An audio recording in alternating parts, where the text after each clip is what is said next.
চৰাইদেউত মুগা সঁচ উৎপাদন গৃহ শুভাৰম্ভ।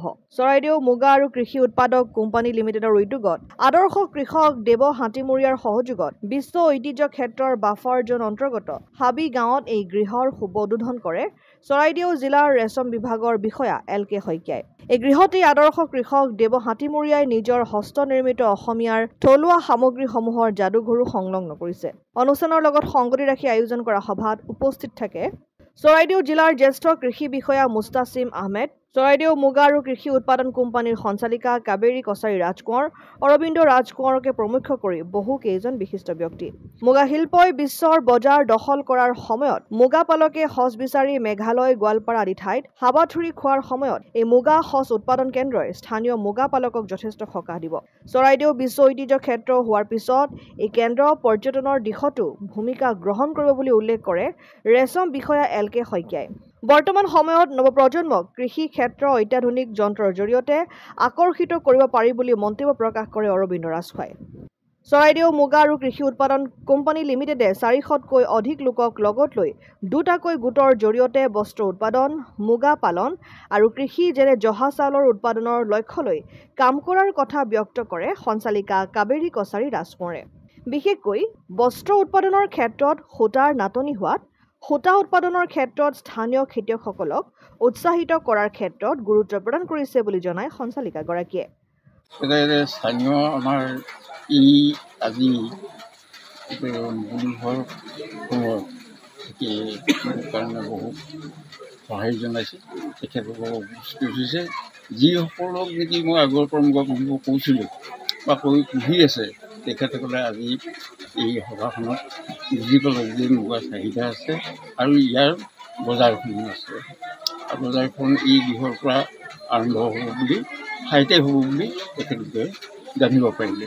গতিকে আজি সভাখন সভাখনৰ পৰা মই ভৱিষ্যতত এই অঞ্চল চৰাইদেউ অঞ্চল যিটো ঐতিহাসিক পৰ্যটকস্থলী, এই স্থলীত পৰ্যটকসকলে আহি বিদেশী পৰ্যটকসকলে আহি আমাৰ যিটো কৃষি ৰেচম বিভাগ এইটো বিভাগৰ বিষয়ে আমাৰ সঁজুলিসহ ইয়াত দেখিবলৈ পাব, চাব পাৰিব। সেইকাৰণে আমি এইখিনি কৰিছোঁ। এইখিনি আমাৰ স্থানীয়সকলেও সহায় সহযোগ কৰিব বুলি মোৰ একেবাৰে বিশ্বাস হ'ল আৰু তেখেতসকলৰ পৰা মই এতিয়াই বহুত সহানুভূতি কৰিছোঁ। যিসমূহ কাঠি কামি কৰিছে সেই সকলো আপোনাৰ নিজৰনে? কাঠি কামি কৰা সকলো নিজাৰ বুলি ক'ব নোৱাৰি।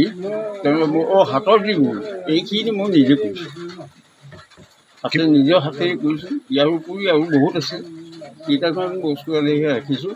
ডাঙৰকৈ যিবোৰ বনাইছিলোঁ সেইবোৰ আজি এই ঘৰটোৰ ভিতৰত ৰাখিবলৈ অলপ অসুবিধা হ'ব, যিহেতু নীতিটো হৈছে সেইকাৰণে মোৰ ডাঙৰখিনি পাছতীয়াকৈ ৰাখিছোঁ। আৰু এটা মোৰ ভাৱ, মই এটা ঘৰত এই বস্তুখিনি অসমীয়া কৃষকৰ প্ৰয়োজনীয় আগত যিবোৰ বস্তু ব্যৱহাৰ কৰি অসমীয়া কৃষকসকলে চলিছিল, খেতি কৰা ঘৰৰ ভিতৰৰ পৰা একেবাৰে খেতিলৈকে আটাইখিনি এই কি কি সঁজুলি প্ৰয়োজন সেই আটাইখিনি সঁজুলি বনোৱা আছে।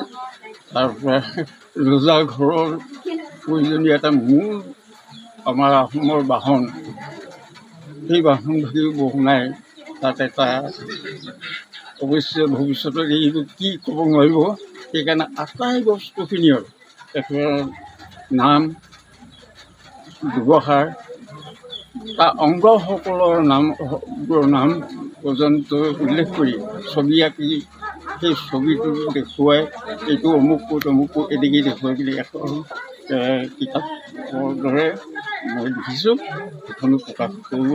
মথুৰাপুৰৰ পৰা ইছলাম আহমেদৰ ৰিপৰ্ট, অসম আদিত্য।